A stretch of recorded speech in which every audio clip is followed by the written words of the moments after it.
আসসালামু আলাইকুম প্রিয় শিক্ষার্থী বন্ধুরা, এই ভিডিওটি তৈরি করছি নবম শ্রেণীর শিক্ষার্থীদের জন্য। তো তোমাদের আগামীকাল 10/7/2024 ষান্মাসিক সামষ্টিক মূল্যায়ন জীবন জীবিকা পরীক্ষাটি অনুষ্ঠিত হবে। তো ওই পরীক্ষার প্রশ্ন কিন্তু আমরা ইতিমধ্যে হাতে পেয়ে গিয়েছি এবং সেটা সমাধানের প্রথম পর্বে আমরা আলোচনা করেছিলাম ধাপ ক এবং ধাপ খ নিয়ে। তো ওই ভিডিওর লিঙ্কটি আমি এই ভিডিওর ডিসক্রিপশন বক্সে দিয়ে দিব। তোমরা যারা ওই ভিডিওটি মিস করেছো তোমরা অবশ্যই ওই ভিডিওটি দেখে নিবে। তো আমরা এখন যে সমস্যাটি সমাধান করব সেটা হচ্ছে ধাপ গ, ধাপ ঘ, ধাপ উ, এই তিনটা প্রশ্নের উত্তর কিন্তু আমরা এখন দিব। তো তোমরা একটু খেয়াল করো, ধাপ গতে দেওয়া আছে ব্যবসায়ের প্রত্যাশা এবং প্রভাব নিরূপণ। তো এখানে কিভাবে হবে উত্তরটি, আমি একটি নমুনা উত্তর দিয়েছি। উত্তর কাপড়ের ব্যবসাটি থেকে। এখানে কাপড়ের ব্যবসাটি হচ্ছে প্রথম ভিডিওতে আমরা দিয়েছিলাম, তো তোমরা ওই ভিডিওটি দেখলে অবশ্যই বুঝতে পারবে। তো আমি এখানে শুরু করছি ঘ নাম্বার উত্তর দিয়ে।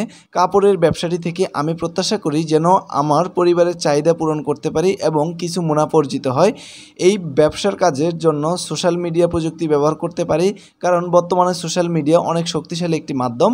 এই ব্যবসাটি অবশ্যই টেকসই ও উদ্ভাবনীমূলক, তার কারণ ব্যবসাটি খুব সহজে করা যাবে। প্রাকৃতিক ও সামাজিক পরিবেশে এই ব্যবসাটি কোনো ধরনের ক্ষতি করবে না, কারণ এটি একটি পরিবেশ বান্ধব ব্যবসা। তারপর হচ্ছে ধাপ ঘ, ব্যবসাটির জন্য আর্থিক বিশ্লেষণ। উত্তর সম্ভাব্য ব্যবসাটির জন্য মূলধন 2 লক্ষ টাকা লাগতে পারে। এই ব্যবসাটির জন্য মূলধন পরিবার থেকে সংগ্রহ করা সম্ভব। সম্ভাব্য ব্যবসায়ের আয় ব্যয় ও মুনাফা নির্ধারণ। ব্যয় দেখো এখানে কত টাকা ব্যয় হয়েছে। ক্রয় 6000 টাকা, সেলাই মেশিন 3500 টাকা, যাতায়াত খরচ 2500 টাকা, আয় হয়েছে 12000 টাকা, মুনাফা হচ্ছে 2000 টাকা। তো এখন হচ্ছে এ হচ্ছে গ নম্বরের প্রশ্নের উত্তর।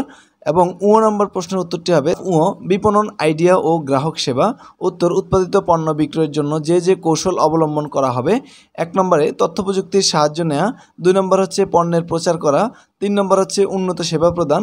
4 নম্বরে ক্রেতাদের সাথে ভালো আচরণ করা। বিশেষ কোনো বিপণন আইডিয়া হলো তথ্য প্রযুক্তির ব্যবহারে গ্রাহকের জন্য সুবিধা হচ্ছে হোম ডেলিভারি দেওয়া হয়। তো এই হচ্ছে তোমাদের যেই গ, ঘ, উ তিনটি প্রশ্ন রয়েছে, বাকি তিনটি প্রশ্নের উত্তর কিন্তু আমি তোমাদের দিয়ে দিয়েছি। আশা করছি তোমাদের ভিডিওটি বুঝতে কোনো অসুবিধা হয়নি। তো আগামীকালকে পরীক্ষার জন্য অনেক অনেক শুভকামনা জানিয়ে আজকের ভিডিওটি এখানে শেষ করছি। আল্লাহ হাফেজ।